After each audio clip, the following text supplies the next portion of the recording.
ሙሽራይቱን ለማሳየት ጥላ ሆና የመጀመሪያ መነሻ ሔዋን ብትሆንም ዘፍጥረት ላይ እውነተኛዋ ዘብራይድ ሙሽራዋ ርብቃ ናት።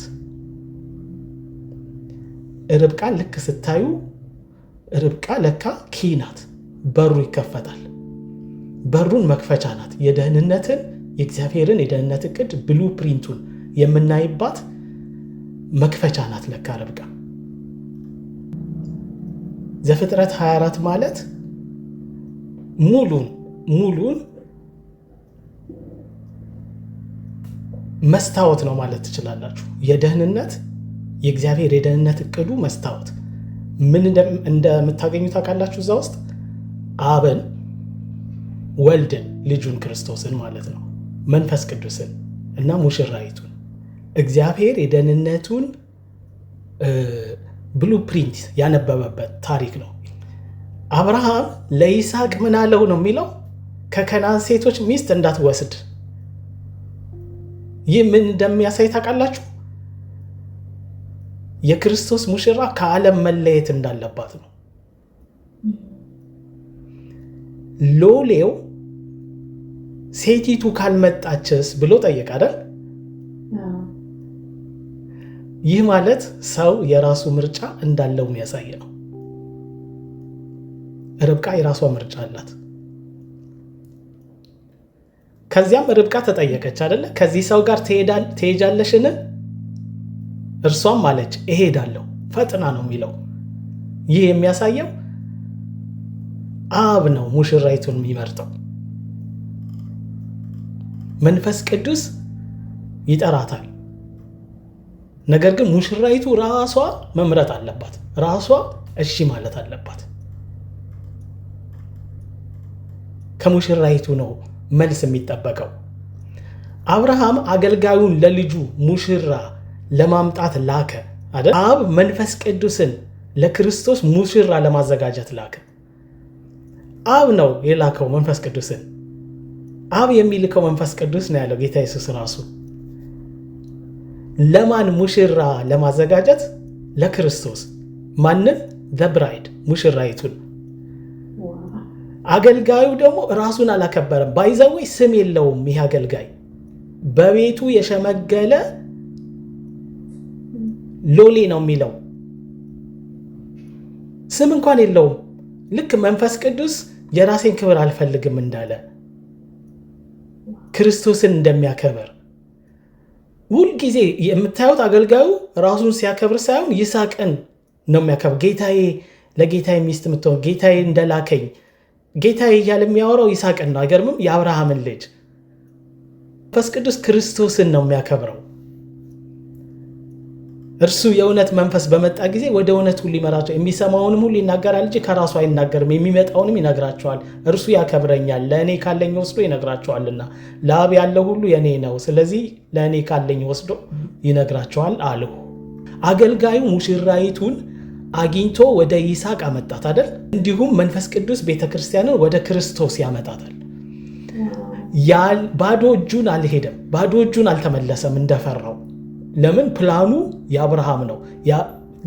እግዚአብሔር በፊትህ የማመልከው አምላክ መልአኩን ይሰዳል፣ እሺም ትላለች። እምቢ ብትል ግን ከዚህ መሐላ ነፃ ነህ ነው ያለው። በጣም የሚገርመው ሰውየው ትክ ብሎ ይመለከታት ነበር። እግዚአብሔር መንገዱን አቅንቶለት እንደሆነ ወይም እንዳልሆነ ለማወቅ ዝም አለ። ሎሌው ያ ሽማግሌ አገልጋይ፣ የአብርሃም አገልጋይ በዝምታ ነበር የሚመለከታት።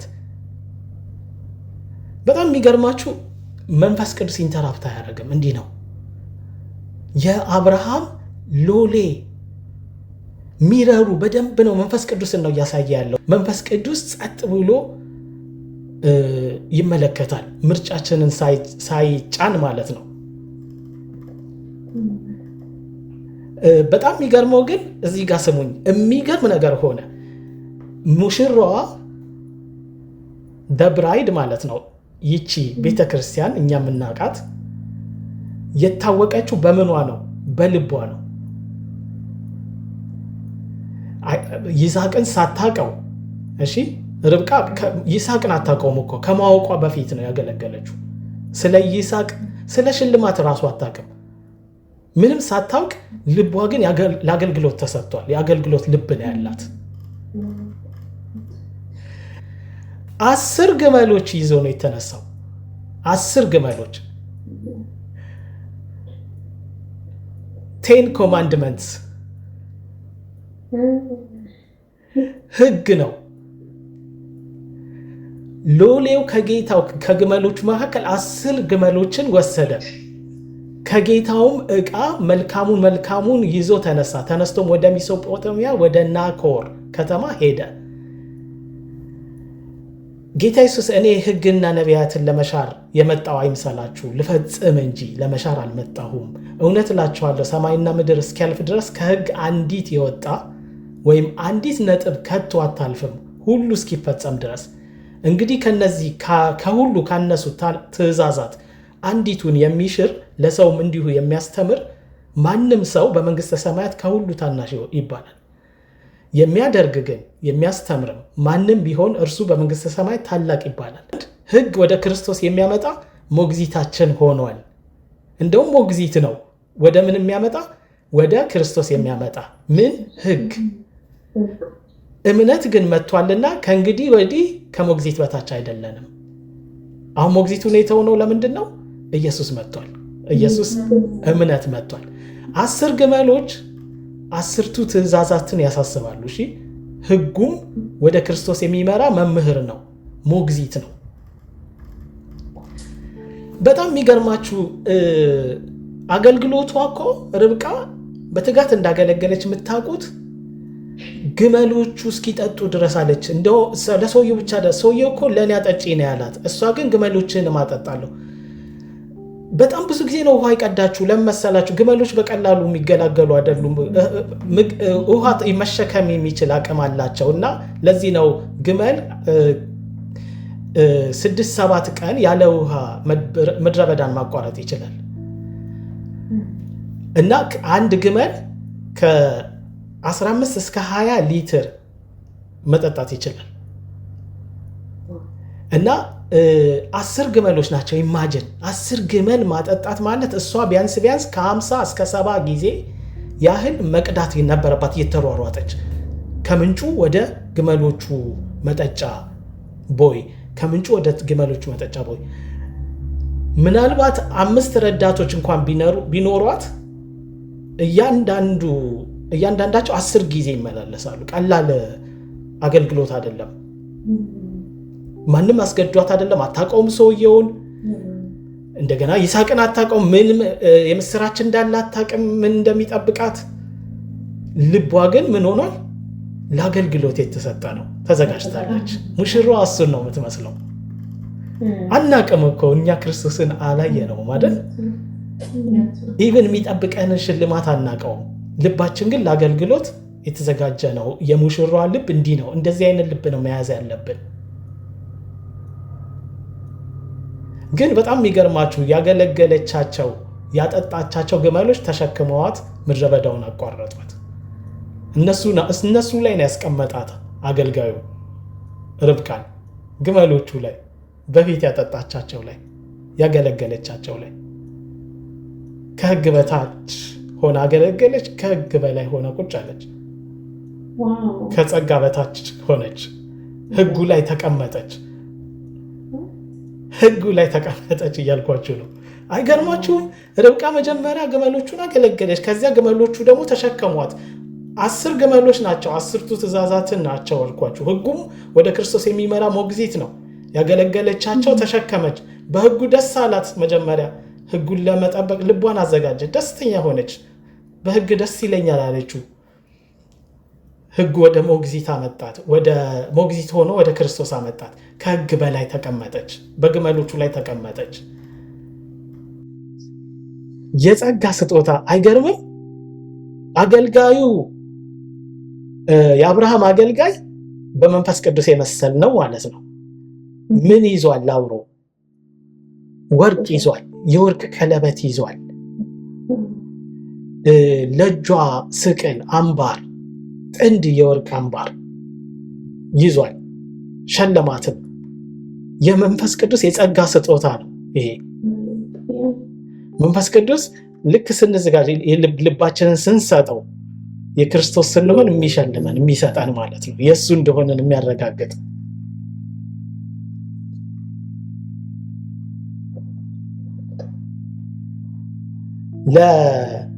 ለመንፈሱ ደግሞ በጣም የሚገርማችሁ እሷ ሙሽራይቱ ርብቃ ማለት ነው ምን አላት መሰላችሁ? የሚያድሩበት ቦታ አላት።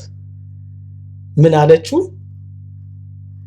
በዚህ ማደር እንችላለን ሲላት፣ እንደውም ጨምራ ነው ማደር ብቻ አይደለም የሚበላ ሁሉ አለ፣ ለከብቶች ሳይቀር ለግመሎች ሳይቀር በአባትሽ ቤት የምናድርበት ስፍራ አለን ነው ያላት።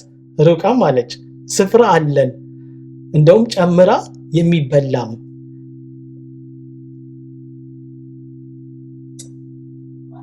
ልቧን ከፍታ መንፈስ ቅዱስን አስገብታለች። መንፈስ ቅዱስን ጋብዘዋለች። አይደለም ልታድር ኑርበት ግዛው ብላ ልቧን ሰጥተዋለች። ሙሽራይቱ እሱ ነው የምትመስለው። ርብቃ ናት። ርብቃ ዘብራይድ ናት። አገልጋዩ ሎሌ ከአብርሃም ጭን በታች መሐላ ተቀብሎ የመጣው መንፈስ ቅዱስ ነው። ሳይወስደን አይሄድም። ከይስሐቅ ጋር ሳያገናኘን አይመለስም። የሱ ታስክ ይሄ ነው። ፌል አድርጎ አያውቅም። ደግሞ የሚገርመው ሙሽራይቱ መስማማት ብቻ ነው ያለባት። ትሄጃለሽን? እሄዳለሁ አለች። ይስሐቅን አይተው አታውቅም።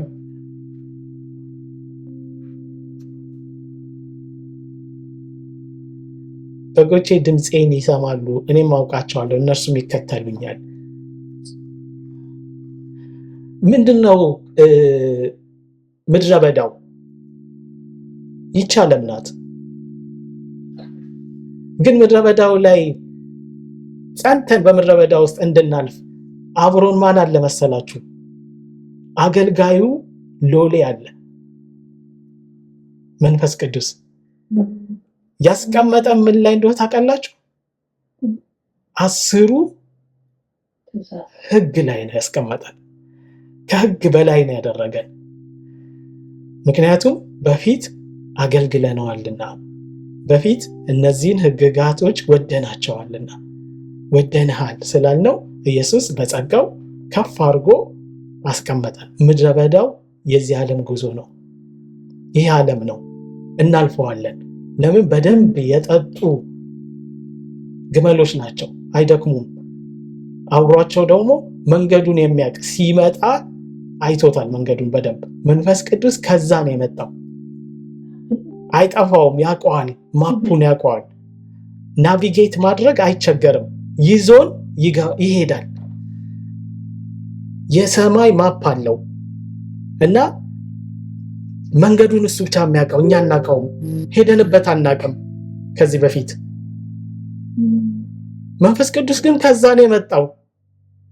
አብ ልኮት ነው የመጣው ለልጁ ሚስት እንዲያመጣለት ከሩቅ አገር።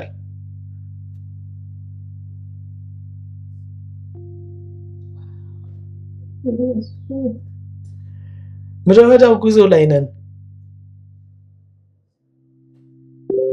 ርብቃ ይስሐቅን ከማየቷ በፊት እኮ በምድረ በዳ ተጓዘች። ዛሬ ሙሽራይቱ በዚህ ዓለም ላይ ናት ያለችው። በእምነት ትጓዛለች እስክትገናኝ ድረስ ከክርስቶስ ጋር። አታውቀውም እኮ ርብቃም። በጣም የሚገርማችሁ መጽሐፍ ቅዱስ እዚህ ክፍል ላይ ዘፍጥረት ምዕራፍ 24 ላይ እንዳነበብ ነው ሳምሪ አሳምራ እንዳነበበችልን ቀኖቹን አይናገርም። በጣም የሚገርመው ቀኖቹን አታውቅም፣ ስንት ቀን እንደሚፈጅ። ዝም ብላ መጓዝ ነው መንፈስ ቅዱስ በመራት።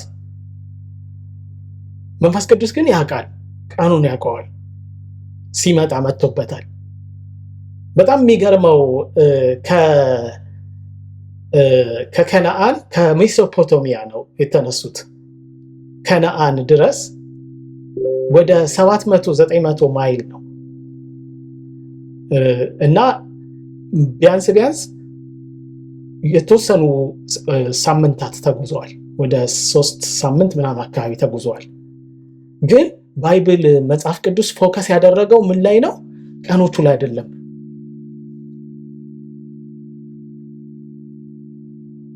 የጉዞውን ቀን አይጠቅስም። አይገርምም? እና ምንድነው የሚለው? እምነቷን አያችሁ? ሙሽራይቱ በእምነት ነው የምትጓዘው እስክትገናኝ ድረስ። ከማን ጋር? ከክርስቶስ ጋር። ይሄ ክፍል እንዳልኳችሁ ሚረር ነው፣ መስታወት ነው። አብ፣ ወልድ፣ መንፈስ ቅዱስና ሙሽራይቱን የሚያሳይ መጨረሻ ላይም ራእይ ላይ የምናገኛቸው እነዚህ ናቸው። ሌላ የለም። አብ፣ ወልድ፣ መንፈስ ቅዱስና ሙሽራዋ በአዲሲቱ ኢየሩሳሌም የሚኖሩት ለዘላለም። ሌላ አምስተኛ ግሩፕ የለም። አብ፣ ወልድ፣ መንፈስ ቅዱስ፣ ሙሽራዋ። እዚህ ጋር የምናየው ምዕራፍ 24 አብ፣ ወልድ፣ መንፈስ ቅዱስ ሙሽራዋ ናት። አብ አብርሃም ነው። ወልድ ይስሐቅ ነው። ሚረር ነው እንዳልኳችሁ። መንፈስ ቅዱስ አገልጋዩ ሎሌ ነው። ርብቃ ሙሽራዋ ናት። በጣም የገርማችሁ ሲመሻሽ ይስሐቅ በመሸ ጊዜ በልቡ እያሰላሰለ ወደ ሜዳ ወጥቶ ነበር። ዓይኖቹንም አቀና፣ እነሆም ግመሎች ሲመጡ አየ።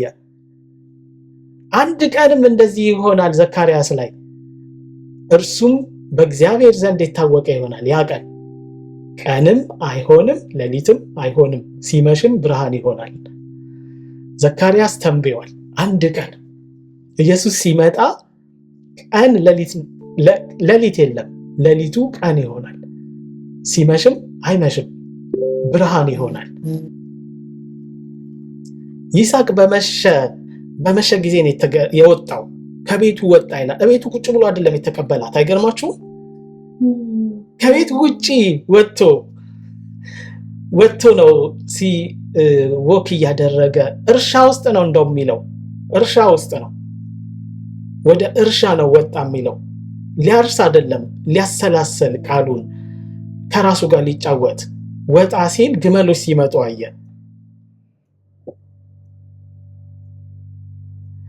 በአይሁድ ቀን ቆጠራ ታውቃላችሁ፣ ቀኑ ከመሸ ነው የሚጀምረው። ከምሽት እስከ ምሽት ነው አንድ ቀን የሚሉት። ማታም ጨለማም እንደዚህ ይላል እግዚአብሔር ብርሃኑን ቀን ብሎ ጠራው፣ ጨለማውን ሌሊት ካለ በኋላ ማታም ሆነ ከማታ ነው የሚጀምረው። ግን ማታም ሆነ ጠዋትም ሆነ አንድ ቀን በአይሁድ አቆጣጠር ማታ ነው የሚጀምረው ቀን። በጣም ብዙ ነገሮች በመሸ ተከናውነዋል። በጣም የሚገርማቸው የፋሲካ በግ የታረደው በመሸ ነው። በጉበና በመቃኑ ላይ ያደረጉት ያ ኃጢአት የሌለበት በግ ብዙ ጊዜ ያየ ነው ማለት ነው። ኢየሱስ በመሸ ጊዜ ነው ሲሞት ምሽቱ ቀረብ ሲል ነው የሞተው። ትዋላይት ሲሆን ነው የሞተው 9 ሰዓት አካባቢ በእስራኤል ማለት ነው። ከ3 ፒኤም በኋላ እዚህ ሲመሽ ተቀበረ። ይስሐቅ ሲመሽ ነው ለርብቃ የተገለጠው እና ዘመኑ ሲያበቃ ክርስቶስ ለሙሽራይቱ ይገለጣል። የመጨረሻውን ነው የሚያሳየን። ይስሐቅ በመሸ ጊዜ በልቡ እያሰላሰለ ወደ ሜዳ ወጥቶ ነበር። ዓይኖቹንም አቀና፣ እነሆም ግመሎች ሲመጡ አየ። ይስሐቅ በመስክ ነው የተገለጠው። አይገርማችሁም? መስኩ ይሄ እርሻው ፊልድ ነው የሚለው እንግሊዘኛው፣ መንፈሳዊ ትርጉም አለው። ከቤት ውጪ ነው የሚገለጠው። የት እንደሆነ የሚመጣው የት እንደሆነ ታውቃላችሁ? አየር ላይ ነው የሚመጣው። ልንነጠቅ ስንል እሱ ነው የሚመጣው። እሱ ከቤት ይወጣና ይመጣል። በአየር ላይ እናገኘዋለን። በደመና እንጠጠቃለን። አንደኛ ተሰሎንቄ 4:17 ላይ ያየ ነው ባለፈው። እኛም የሞቱትን አንቀድምም፣ ከዛ እንለወጣለን፣ ከእነርሱም ጋር ሆነን በደመና እንነጠቃለን። በአየር ላይ ነው ጌታ ወደ አየር ይመጣል ነው በመለከት ድምፅ አይደለም የሚለው። ከቤት ይወጣል። ከቤት ቁጭ ብሎ አይደለም ይጠብቀን፣ ይመጣል። ይስሐቅን አያችሁት? ወጥቶ ሲቀበላት በጣም የሚገርመው እርሻው ደግሞ ይህ ዓለም ነው። ወደዚህ ዓለም ነው የሚመጣው። አይገርምም? እርሻው ይህ ዓለም ነው። ራሱ ማቴዎስ 13 ላይ ተናግሯል ጌታ ኢየሱስ እርሻው ዓለም ነው ብሎ። እርሻውም ዓለም ነው ሲፈታ የዘሪውን ዘር እርሻውም ዓለም ነው። ወደ እርሻው ይወጣል ኢየሱስ። ምን ሲሞላ መከሩ ሲመጣ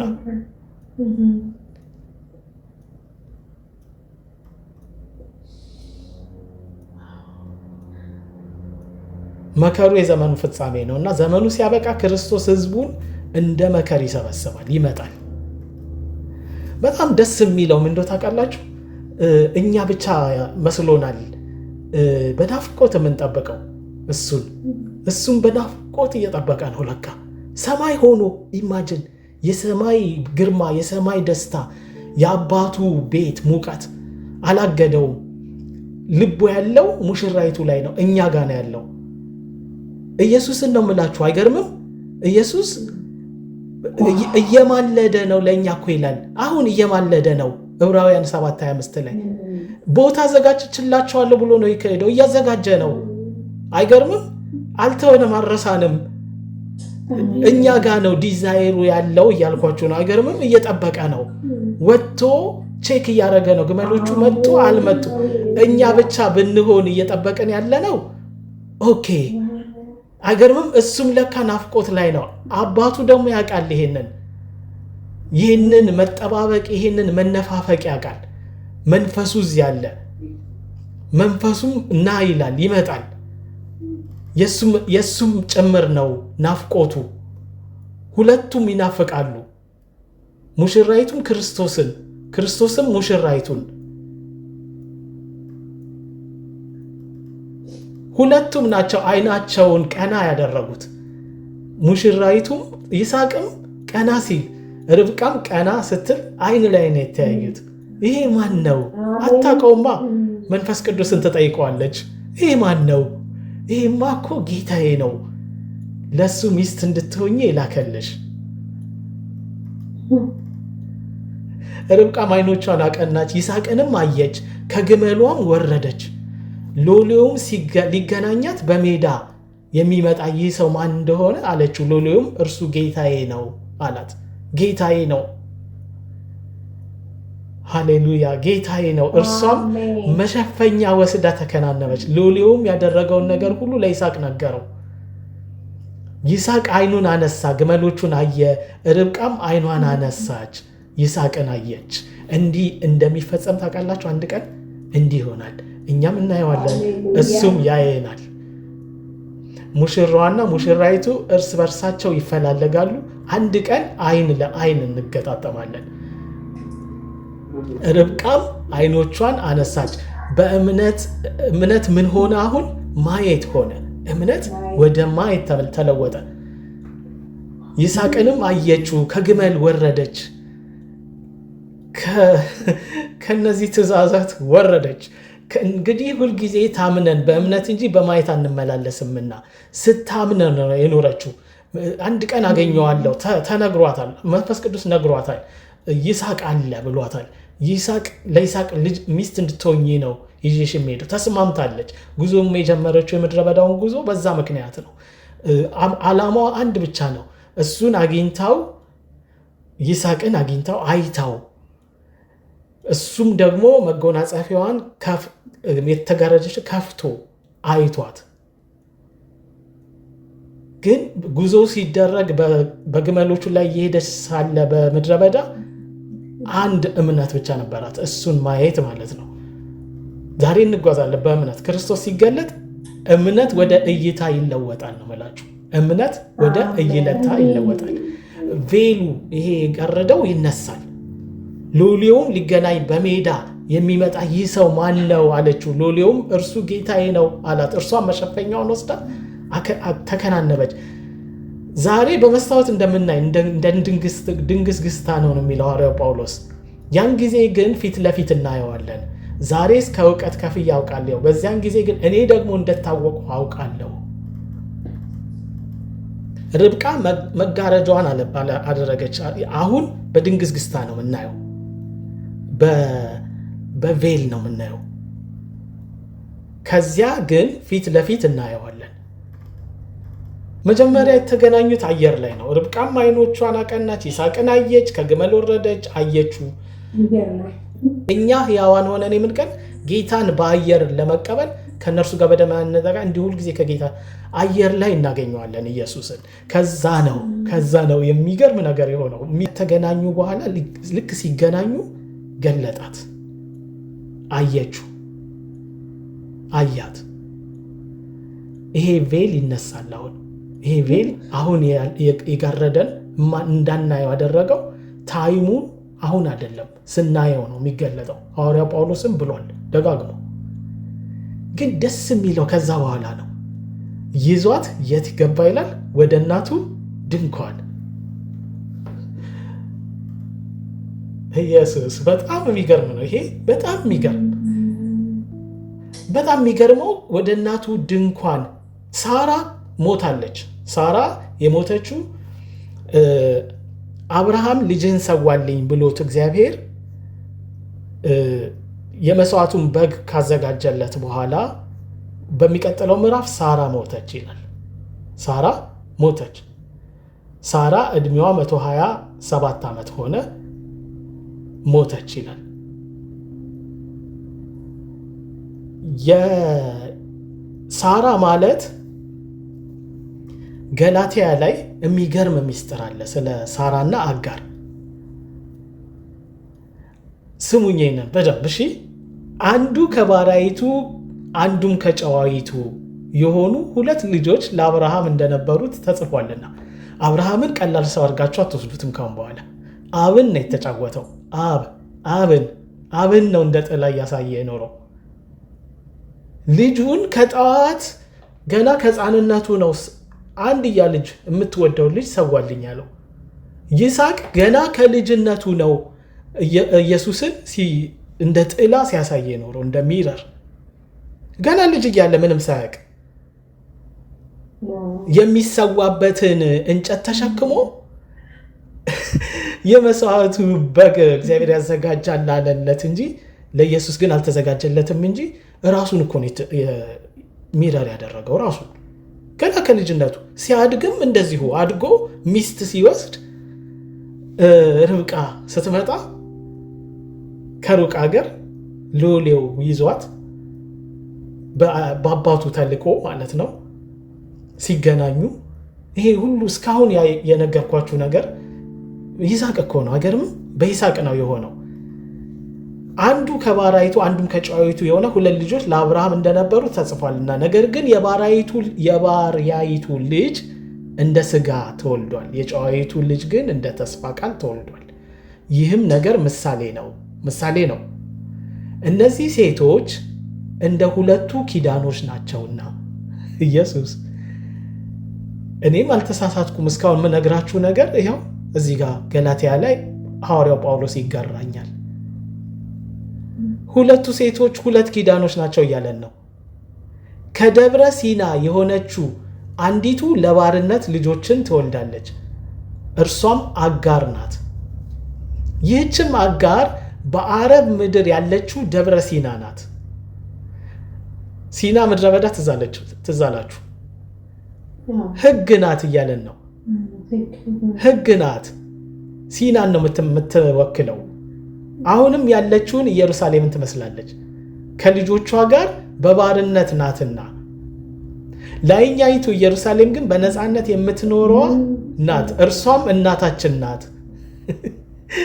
ወደዛ ነው ይዞን የሚገባ፣ ወደ እናታችን ወደ ሳራ ድንኳን ነው ይዟት የገባው። ሳራ የአዲስ ኪዳን ሚረር ናት። እነዚህ ሴቶች እንደ ሁለቱ ኪዳኖች ናቸውና ነው የሚለው። የአዲስ ኪዳን ሚረር ናት ሳራ። የሳራ ድንኳን ምን እንደሆነ ታውቃላችሁ?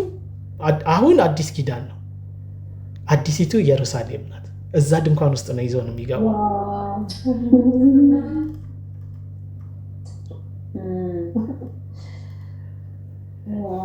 የሳራ ድንኳን እሺ፣ አጋር ሕግ ናት፣ ሲና ተራራ ተወክላለች፣ ሕግን ተወክላለች። ሳራ ግን የተስፋን የነፃነትን ኪዳን አዲስ ኪዳንን ተወክላለች። ርብቃ ወደ ሳራ ድንኳን መግባቷ ግን ሙሽራይቱ ከልጁ ጋር ከክርስቶስ ጋር ወደ ተስፋይቱ ምድር ወደ አዲስቷ ኢየሩሳሌም መግባቱን ነው የሚያሳየው። ሳራ የለችማ፣ ሳራ ሞታለች። ሳራ ባትሞት ነበረ አዲስቱን ኢየሩሳሌምን እንዴት እናያታለን? አዲሱ መሞት አለበት አዲሱ እንዲመጣ። ደስ የሚለው እዚህ ጋር ስሙኝ፣ የመጨረሻ ነው። ደስ የሚል ነገር ልነግራችሁ ነው። ይስሐቅም ከእናቱ ሞት ተጽናና። ሃሌሉያ! ይስሐቅም ከእናቱ ሞት ተጽናና። ኢሳይያስ 53:11 ከነፍሱ ድካም ብርሃን ያያል ደስም ይለዋል። ኢየሱስ ደስ የሚለው እኛን ሲያየን ነው። ለምን? ለእኛ ሞቷላ፣ ነፍሱ ደክማለች አለኛ። ከነፍሱ ድካም ብርሃን ያያል ደስም ይለዋል። እንዲህ የተናፈቃችሁ ከተወደዳችሁት በላይ እንደተወደዳችሁ ይካናት ኢማጅን ምን ያህል እንደተወደዳችሁ ያንን እያያችሁ ነው። እዚህ ውስጥ ኢማጅን የእግዚአብሔር ልጅ ኢየሱስ ወልድ ሲናፍቅ እና ሲያየን ከሐዘኑ ስቲል ሐዘኑ ውስጡ አለ ማለት ነው። ከሐዘኑ ሲጽናና ሰማይ አያጽናናውም። የነፍሱን ድካም እዚህ ያለፈበትን መከራ፣ ጠባሳውን፣ ቁስሉን የእግዚአብሔር ልጅ እኮ ነው። አምላክ ሆኖ ሳለ እንደ ሰው መገኘቱ ሳያንሰው የባሪያን መልክ ለብሶ ከሰውም የተጠላ የሕማም ሰው ሆኖ ደዌን የሚያውቅ ሕመምን የሚያውቅ ስለ ሰው ልጆች የከፈለውን ይህንን ሁሉ የነፍሱን ድካም ብርሃን የሚያየው መቼ እንደው ታውቃላችሁ? ወደ እናቱ ድንኳን ይዞን ሲገባ ነው። ደስ የሚለው መንፈስ ቅዱስ ይሄ ታማኙ አገልጋይ በአብርሃም ቤት የሸመገለ ሎሌ ኤምፒቲ ሃንድ አልተመለሰም። አሁንም ሳይዘን አይመለስም። ኤምፒቲ ሃንድ አይመለስም ወደ አብ።